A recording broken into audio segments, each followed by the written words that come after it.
How to set time duration between slides on PowerPoint.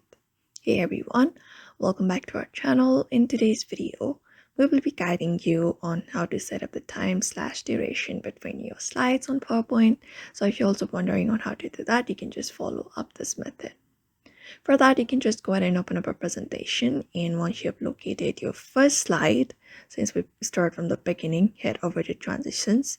Just go ahead and click on it. And once you reach over the transition, you'll be finding this section where you can put up your time. So just go ahead and select right check mark on after. After that, you can go ahead and select seconds, like how much the time interval you want. After that, click on apply to all. If you want, apply to all on all, or you can also select manually. You can set up a time manually on each slide. After you have set up the time limit, like the time duration between each slides, you can just go ahead and start up a presentation. So you can just go to the slide show section at the top, and once you have done that, you can just go ahead and start your presentation from the beginning. So you can just go ahead and do that, and you should be finding your presentation having the duration that you have just set.